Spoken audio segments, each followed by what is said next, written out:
Hablar de salud es hablar de bienestar físico y mental.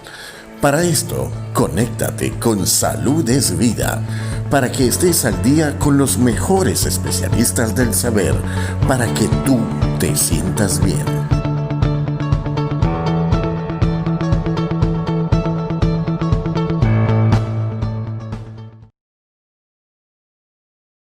Bueno, estamos en presencia con el doctor Jorge García, quien es ginecobstetra.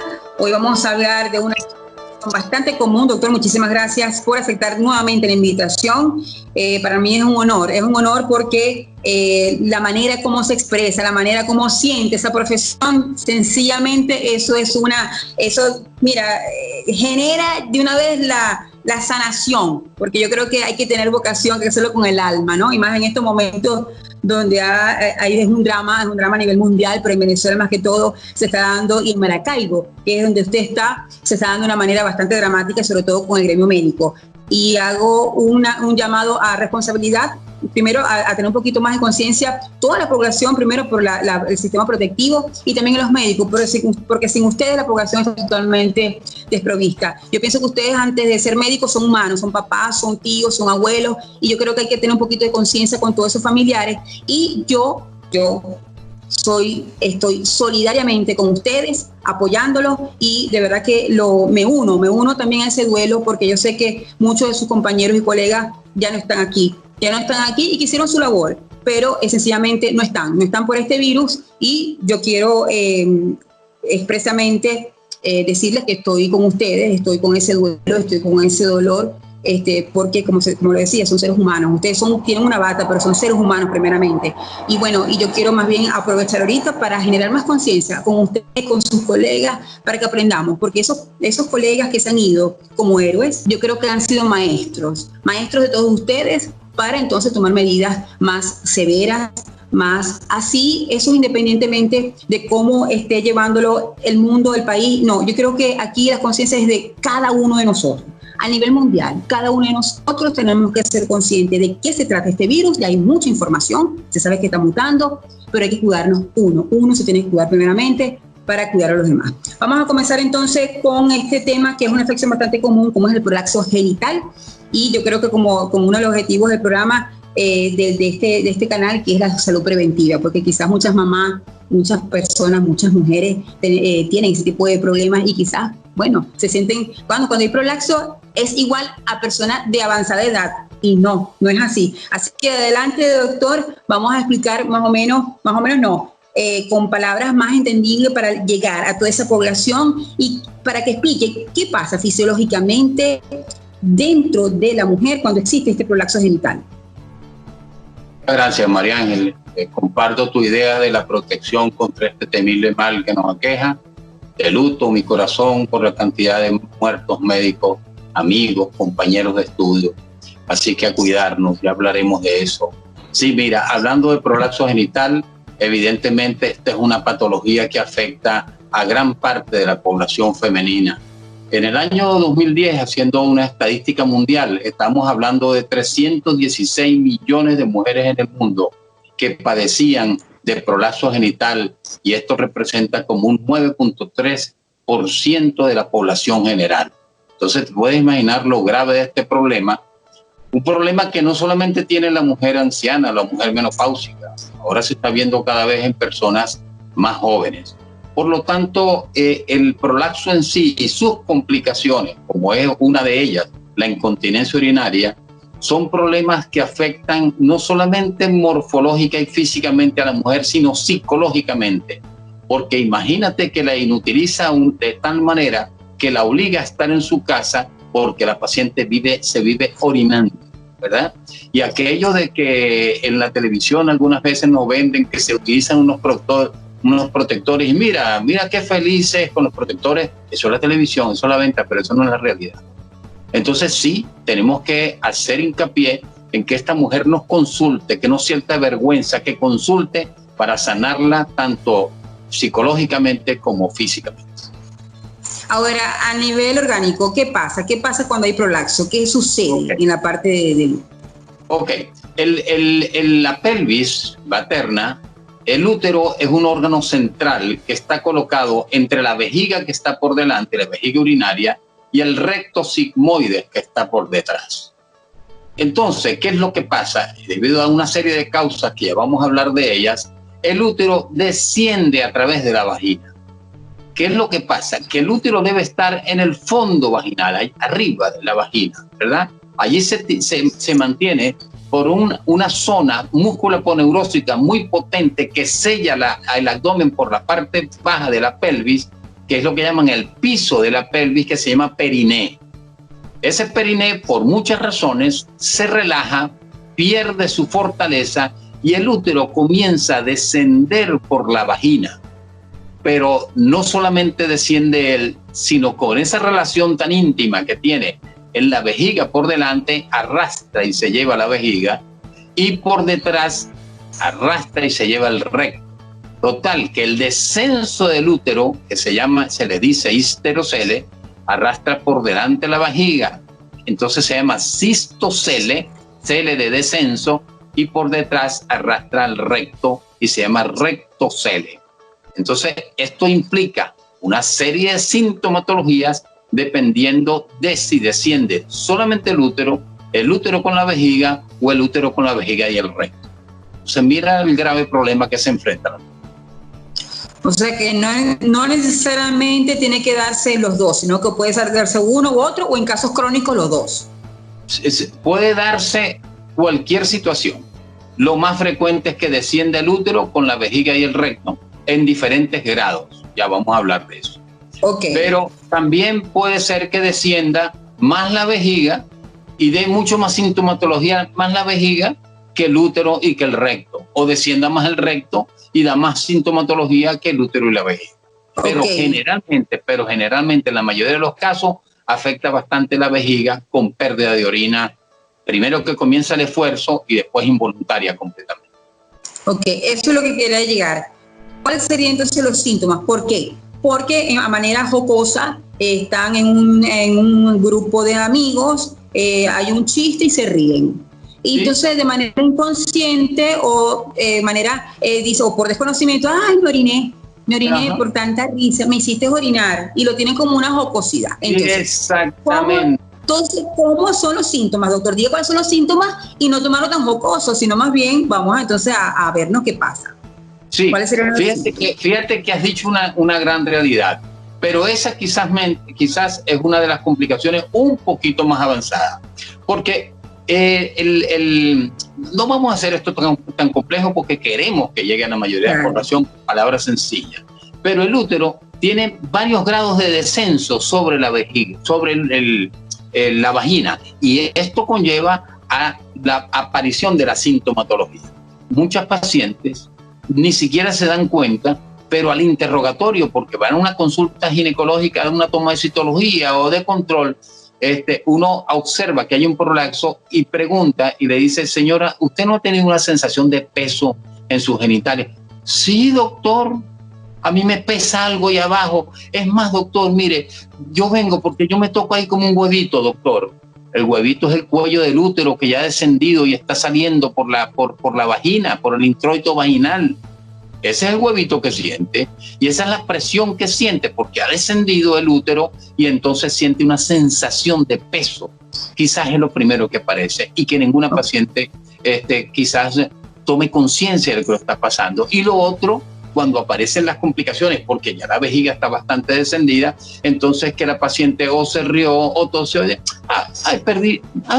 se me escapó un poquito de orina, se me escapó una gotica de orina, y allí comienza una gotica que se va haciendo cada vez peor, cada vez es mayor la pérdida, hasta que definitivamente esa paciente pierde orina en forma totalmente involuntaria y ¿sabes qué pasa? Se encierra, porque ella siente inclusive que este olor a urea lo está oliendo todo mundo y siente vergüenza, ya no va al banco, ya no sale, porque si no tiene que tener uno de estos protectores, que de protección no tiene nada, entre paréntesis, porque se está orinando en ese instrumento, ¿no? Y entonces la paciente siente vergüenza y no vuelve a salir de su casa. O sea, tiene hasta efecto psicológico. Seguro, es así. seguro. Ahora, y no solamente eso, perdón, pero eso conlleva el efecto psicológico, es tan grave. ¿Por qué? Porque si es una paciente, y recuerda que cada vez es mayor, ¿verdad?, los ancianos que tienen relaciones sexuales, y esto ataca quizás la mitad de la vida, un poco más adelante. Entonces, ¿qué conlleva eso también? Trastornos de relación sexual. Porque entonces la paciente, como se orina y como el acto de la relación sexual es un poco vigoroso y toca la vejiga, ¡plum!, pierde orina. Y a lo que pierde orina ella siente mucha vergüenza. Entonces también conlleva a que ella no quiera tener relaciones sexuales. Imagínense, es así, totalmente cierto. Ahora, doctor, ¿cuáles serían esos factores de riesgos? Si es verdad que pudiera ser un caso fortuito, aleatorio, inclusive cuando son de personas de edad joven, edad productiva. Pero ¿cuáles serían entonces esos factores de riesgo que pudieran acelerar y trastocar todo el tiempo previsto? Fíjate una cosa, ¿no? Cuando uno estudia esto, uno dice, bueno, hay factores congénitos y factores adquiridos. Mire, yo en toda mi experiencia de 40 años trabajando en esto, he visto un solo caso en donde la paciente no había tenido un embarazo. Un solo caso. ¿Qué te quiere decir esto? Que la mayoría de estos casos son adquiridos. Y tú me dices factores de riesgo. Claro, todo lo que vaya en aumento de la presión abdominal es riesgo por un prolapso. En un lugar tenemos la obesidad. Ser obeso aumenta la presión abdominal. Los pacientes que tienen lo que llaman EBOC, enfermedad broncoobstructiva crónica, las grandes fumadoras o esto, que tosen constantemente, cada vez que tosan la presión abdominal es muy grande y empuja. Y si a eso le agregamos la aparición de la menopausia, que con la menopausia viene también la pérdida de estrógenos, y por lo tanto esa pérdida de estrógenos hace que este sistema músculo aponeurótico se ponga más flácido y atrófico. Y aparte de eso, entonces, cuando esta mujer es una multípara o gran multípara, o ha tenido fetos muy grandes en el trayecto del trabajo de parto, que ha desgarrado músculos o los ha elongado de tal manera que nunca vuelven a su estado normal. Y por otro lado, hay un hecho fundamental en donde por décadas se ha practicado durante el parto lo que llamamos la episiotomía, que es esa incisión que se hace sobre el periné para agrandar el canal del parto, y se decía que era profiláctico para evitar la lesión del feto y para evitar prolapso genital. Esto ha avanzado sus estudios tanto hoy en día que se tiene a la episiotomía como uno de los principales factores de que aparezca prolapso genital. Por lo tanto, hemos estudiado eso y hemos preconizado el no uso de la episiotomía, porque es una de las causas de pérdida del piso pélvico, de la función del piso pélvico, y quizás después de un parto y que se practique una episiotomía, comienza con un signo que casi ninguna mujer pone atención a esto, que comienza con pérdida de flatos involuntario. Y esa pérdida de flato involuntario es porque no se reparó bien el periné y ya el esfínter está dilatado y empieza a perder flatos involuntarios. Qué increíble. O sea, hay varios elementos donde pudieran ser ciertas alarmas. Ahora, cuando vamos a poner en el escenario consciente, yo siempre hago estos escenarios porque hay personas que lo hacen sin querer y entonces llegan por desconocimiento a la inconsciencia. Pero vamos en el escenario de la conciencia. Ok, ya tengo estas alarmas. Vamos entonces al ginecobstetra. ¿Cuál es el método gold estándar, doctor, para diagnosticar asertivamente que ya tiene un prolapso? ¿Cuál sería el mejor diagnóstico? Mira, como en todo diagnóstico médico, el primero lo que llamamos la anamnesis, el interrogatorio. El interrogatorio en casi todas las patologías nos da, si no el 50%, mucho más del 50% de un diagnóstico. Doctor, vengo a consultar porque tengo una sensación de peso, doctor, me pesa algo aquí abajo. Yo siento que se me está saliendo algo. Doctor, a lo que toso pierdo orina. Doctor, ahora no me pueden echar un chiste, porque a lo que me río, tengo un chorrito de orina, doctor. Entonces, ya el interrogatorio te da bastante base. ¿Quién es? Una multípara, una mujer que paró fetos grandes, por eso uno siempre le pregunta cuántos embarazos tiene, cuál fue el peso de su feto, si fue atendida en un hospital o en la casa, si se le practicó episiotomía o no se le practicó. Una serie de preguntas que nos dan una idea de lo que tiene la paciente. Y el diagnóstico no es nada complejo. Puede ser un examen de pie o generalmente en su posición que llamamos nosotros ginecológica, ¿no?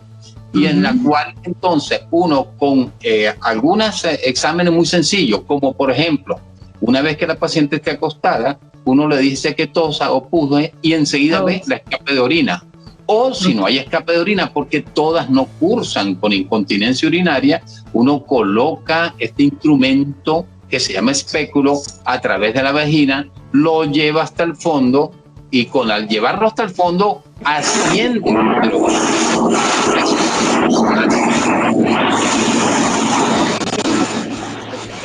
Y va retirando el efecto y va viendo cómo se va. Muchas veces el diagnóstico es yo la veo y le dicen, no, ya tienes un plazo porque ha salido todo el útero y le guinda entre los puntos.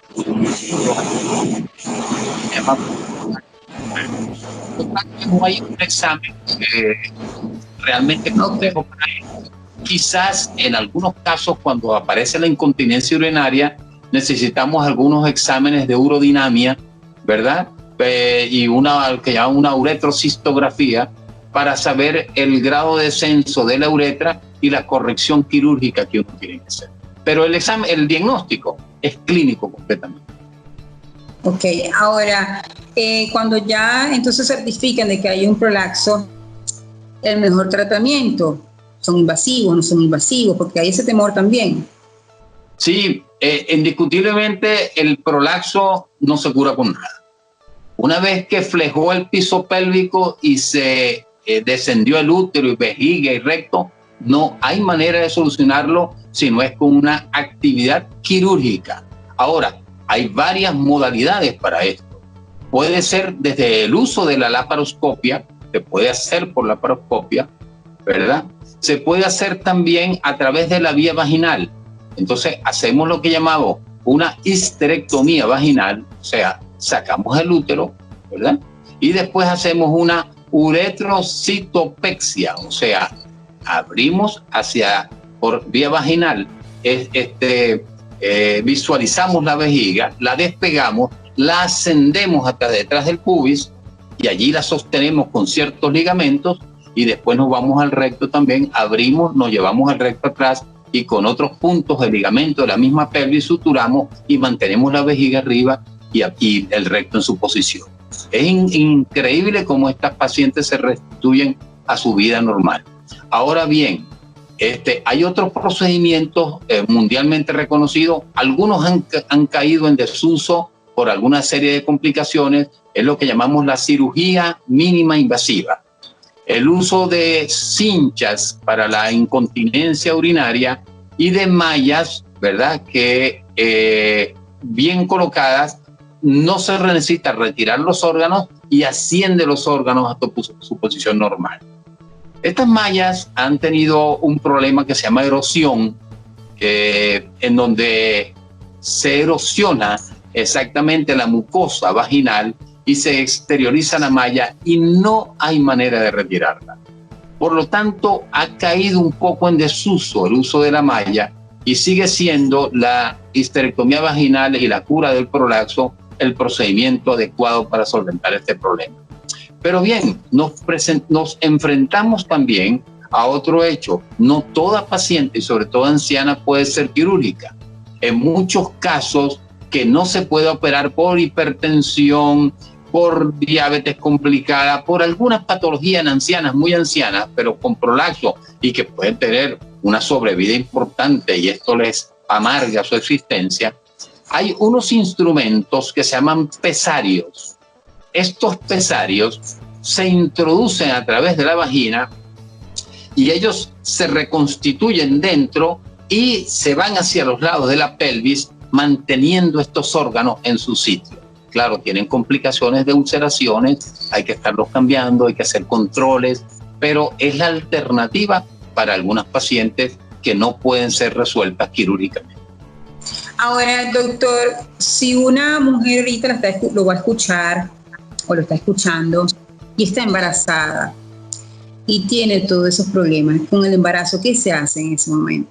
Mira, por supuesto, tú me dices embarazo. Sí, una mujer con prolapso se puede embarazar, dependiendo del prolapso. Pero durante el embarazo, el prolapso no se resuelve.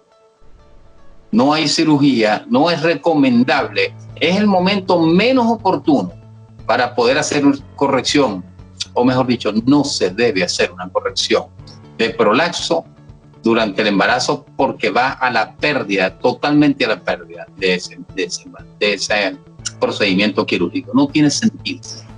Exactamente, porque está el peso allí. Y entonces, obviamente, la mamá tiene que aguantar eso, porque está el peso del bebé, que genera también esa pérdida de orina, porque está ahí con la vejiga, y aparte ese prolapso. Ahora, doctor, ¿cómo entonces haremos esas medidas preventivas? ¿Cuáles serían entonces, para generar conciencia, qué no debemos hacer? Porque mamá todas queremos ser. Claro, hay otras que no, pero mamá, si usted le dice a una mujer, mira, no quiere ser mamá, no, es imposible. Pero entonces, ¿cuáles serían, aparte de ser mamá, que ya sabemos que es un riesgo, cuáles serían otras medidas que debemos tomar en cuenta para evitar este tipo de situación? Claro que sí. Una de las cosas, evitar todo lo que produzca mayor presión abdominal. ¿Qué? El cigarro, para que no te conviertas en una tosedora crónica, porque va a aumentar el prolapso. La obesidad, con eso puedes. Si tú sabes que va a aumentar el prolapso, protegerse de ser una hiperglicémica o una diabética. ¿Y cómo lo haces? Previendo la dieta, porque la diabética va a tener más chance de hacer un prolapso genital, con peores complicaciones inclusive. ¿Por qué? Porque la diabetes afecta, es un complejo bioquímico importante, pero la diabetes va a afectar como complicación también que esos tejidos se vuelvan más vulnerables, con menor resistencia a la presión, y va a aumentar la presión. Aparte que hay un hecho fundamental, la diabética va a tener fetos macrosómicos, generalmente fetos grandes, y esos fetos grandes, si es por parto vaginal, van a coadyuvar a que haya lesión de piso pélvico y por ende haya prolapso. Y la otra que se puede hacer es una serie de ejercicios descritos hace muchas décadas, ¿verdad? Que son los ejercicios de Kegel.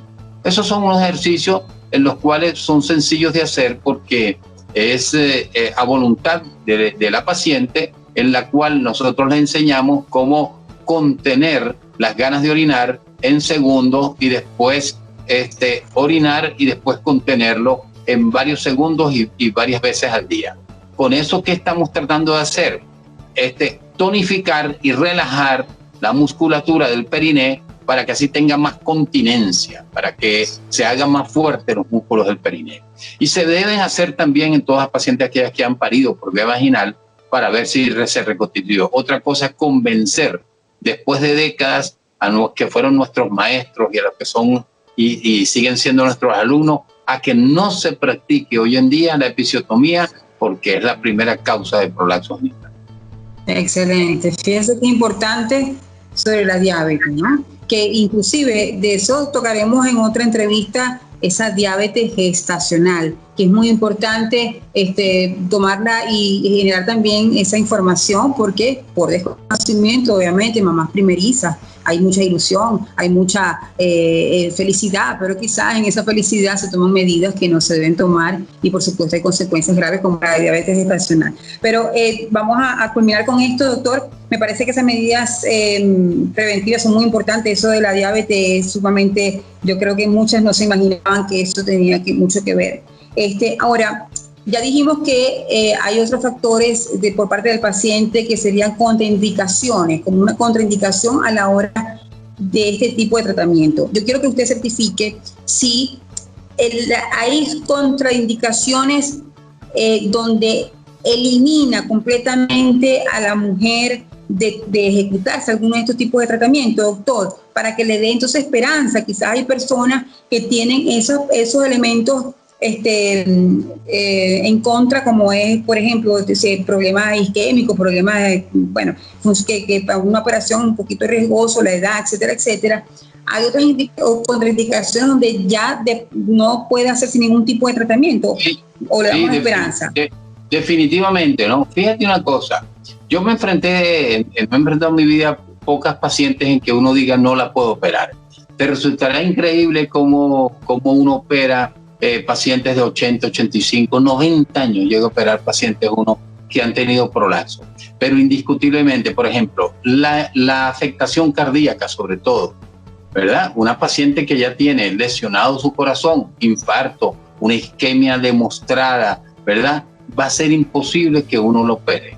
Pero no quiere decir que no le busque solución, porque con estos pesarios nosotros se los colocamos y por lo menos le aliviamos. Recuerda que también esta va a ser una paciente que no va a tener una sobrevida tan grande, ¿verdad? Porque es lógico, si un paciente de 85, 90 años, no, pero hagámosle más cómoda la vida y decirle que sí tiene un chance, que le coloquemos unos pesarios, ella va por lo menos a aliviar cierta sintomatología de estos problemas, sobre todo porque la anciana, la más anciana, quizás va a consultar, porque esa anciana es la más renuente a continuar, hasta que el hijo o los hijos alguna vez la ven, o la hija, y ven que tiene su útero entre las piernas, o porque se han complicado con úlceras en el útero, con miasis. Tengo 3 casos resueltos de miasis, o sea, gusanos dentro del útero, ¿verdad? Que se han complicado, que les da vergüenza y en algún momento se han contagiado una mosca o algo,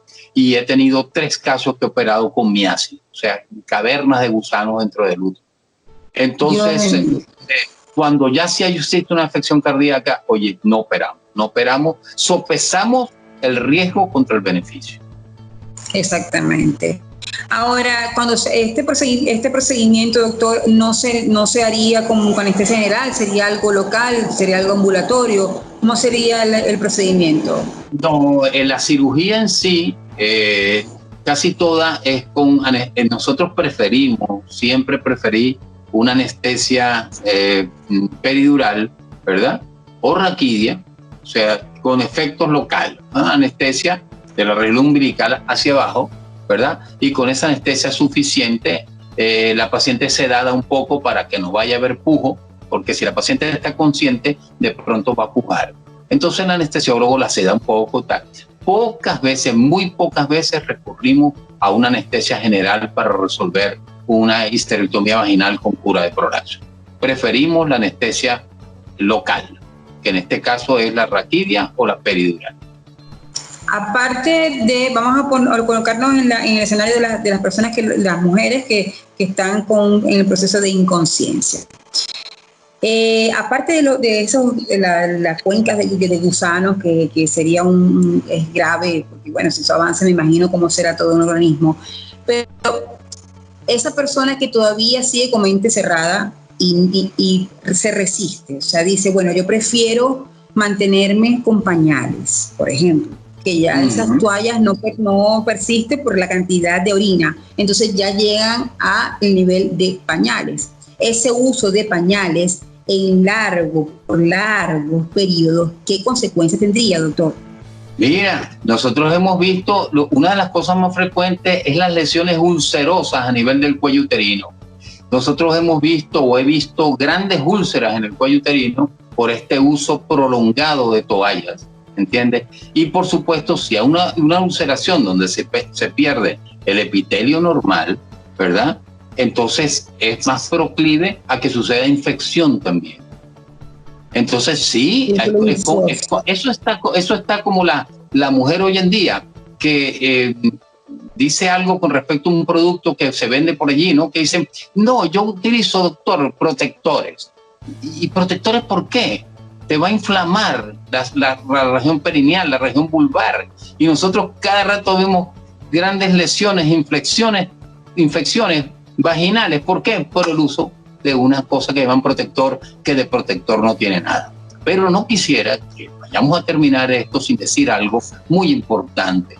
Este tipo de cirugía reconstituye a la paciente el área genital y le permite a la paciente, porque nosotros hacemos un calibre, la entrada de la vagina se vuelve tan grande que la relación sexual es muy insatisfactoria. ¿Por qué? Porque el pene va a nadar dentro de la vagina. Entonces, ¿qué hacemos nosotros?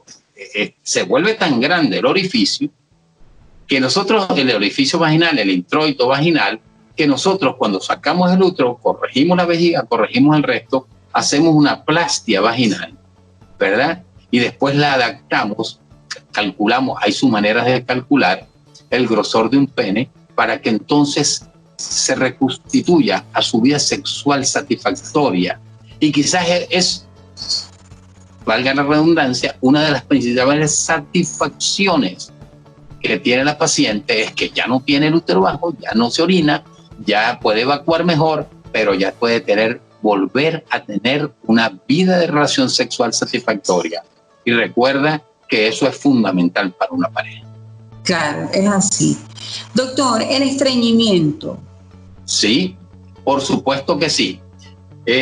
Si el útero desciende y por detrás desciende el recto, ¿verdad? Se va a formar una bolsa abajo que es el rectocele.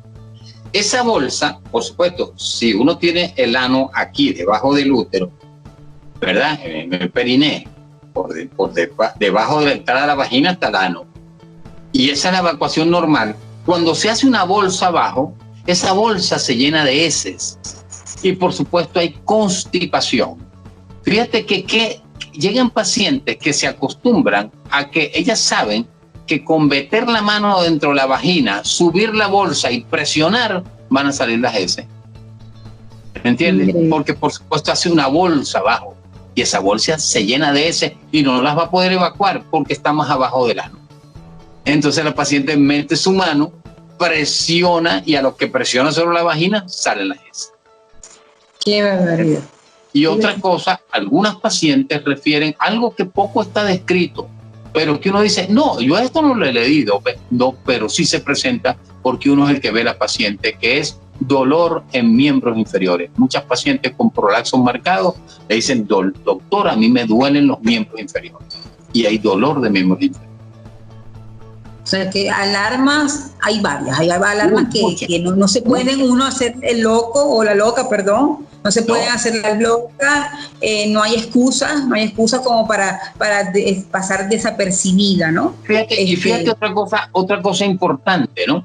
A tener en cuenta es lo siguiente, no necesita haber grandes prolaxos para que den sintomatología. Por ejemplo, te explico, uno puede tener un cistocele grado 1 y grado 2, pero con una incontinencia terrible. Uno puede tener una paciente que tenga un cistocele grado 3, ¿verdad? Y no se orina.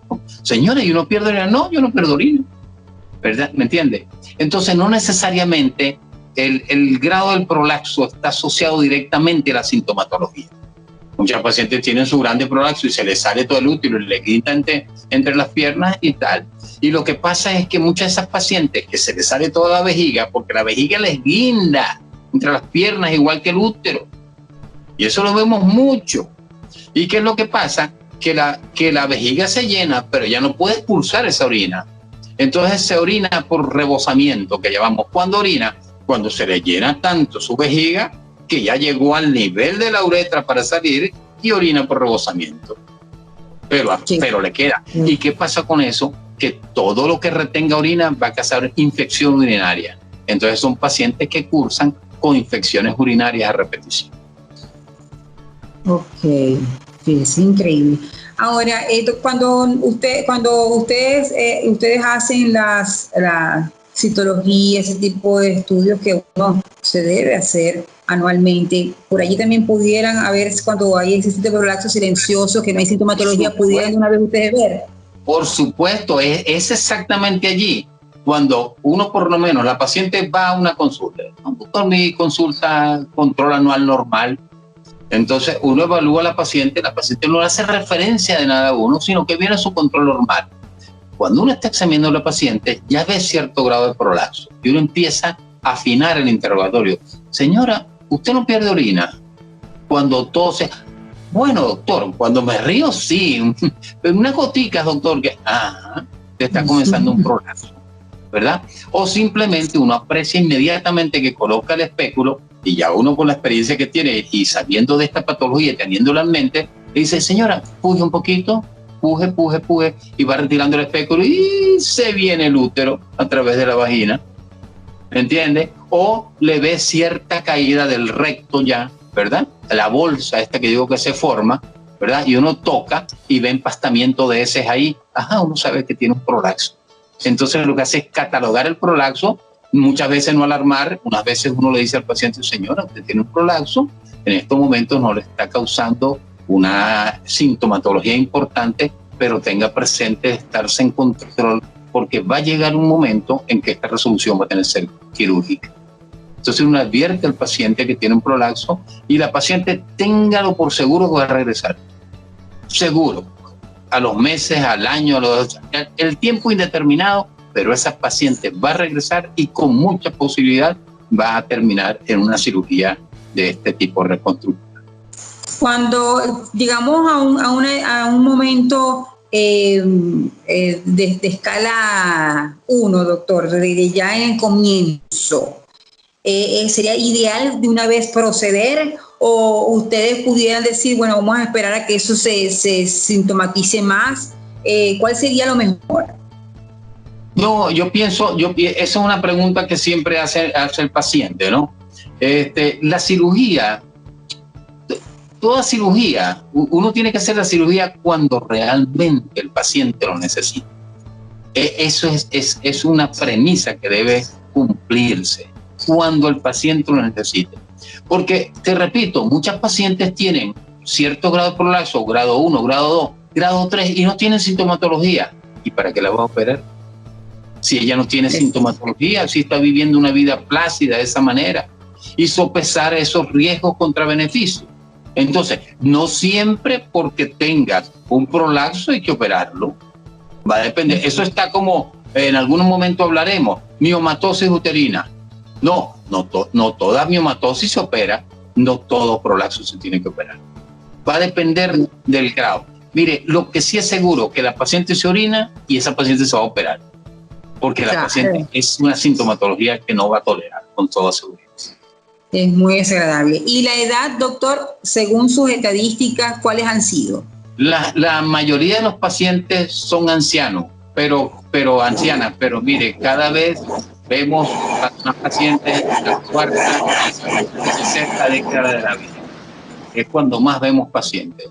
Quinta y sexta década de la vida. Bueno, y las ancianas también. Sí, porque mire, yo casi nunca he visto prolapso. Yo te decía que vi un solo caso, una joven de 21 años, una vez con un prolapso sin tener embarazo. Pero mire, hay una relación casi que directa entre prolapso y número de embarazo y peso de los fetos, y también si fueron por vía vaginal. Entonces, fetos grandes por vía vaginal y múltiples partos, cure lo que esta paciente tiene una prolapso. Increíble.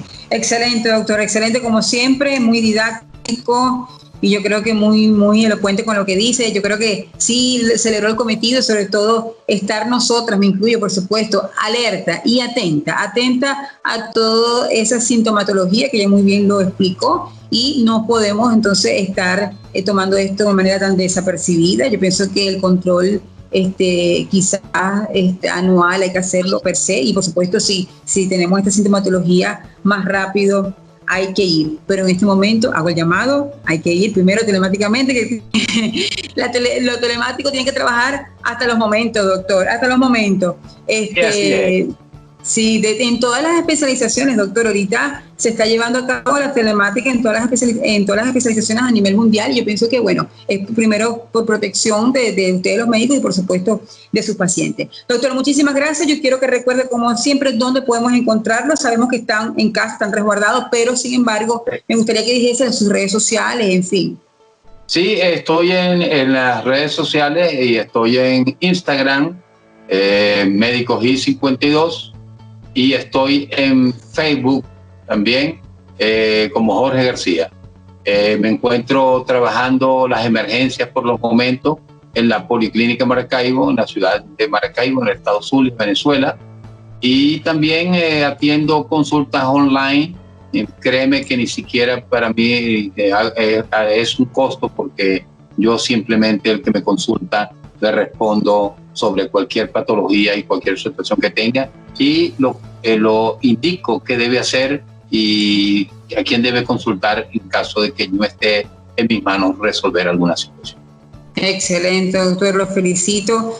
Se nota, como lo he dicho desde el principio, que lo hace por vocación. Yo pienso que eso, la parte humana, es muy importante, porque nadie quiere estar enfermo. Bueno, en el caso de ustedes, obviamente, de manera genérica, es una mamá que va, ¿no? Pero hay otro tipo de patologías que las mujeres no queremos tener, y obviamente esa humanidad es muy importante. Quiero también públicamente nombrarlo como parte del equipo de colaboradores de Salud es Vida, porque ya próximamente ya vamos a dar esta primicia, va a salir con esas cápsulas de concientización, tanto de diversas patologías y también, por supuesto, a la comunidad en general. Así que bueno, lo quiero ya formalizarlo, comprometerlo. Yo sé que usted me va a apoyar porque así lo está haciendo, y de verdad que para mí es un honor. Yo como productora, para mí es un honor tenerlo. Cuenta conmigo, Mariana, cuenta conmigo. Yo siempre he creído, mira, yo le decía a mis alumnos en la universidad, por la ignorancia no dominarán. O sea, a medida que nosotros hagamos cultura, que hagamos del conocimiento de la gente, de las situaciones, están más enteradas, ¿verdad? Y se solucionarán. Y este es un medio muy importante, por eso es que me siento muy complacido, María Ángel, de compartir tu programa, que me parece estupendo. Ahora siempre lo veo, he leído a mi amiga Freda y a todos los que tienes por allí, sí, y he visto sus programas, y bueno, ya soy un asiduo visitante de tu programa, y bueno, aquí estamos para servir, siempre para servir. Excelente, doctor. Muchísimas gracias, por supuesto. Y también el filósofo famoso Sócrates decía: yo solo sé que no sé nada. Así que todo el mundo, todos los días aprendemos, todos los días conocemos, y todos los días nos tenemos que formar. Todos los días nos tenemos que formar. Muchísimas gracias de nuevo, y por supuesto, hasta una próxima oportunidad estaremos pendientes entonces con temas a tratar, que son muchísimos. Así que tenga excelente día, éxito, colaboración, doctor, siga así como lo está haciendo. Yo demuestro mi solidaridad aquí desde Italia, pero el corazón está con ustedes, y por supuesto a la orden siempre. El canal es de ustedes. Muchas gracias, María Ángel. Buenas tardes.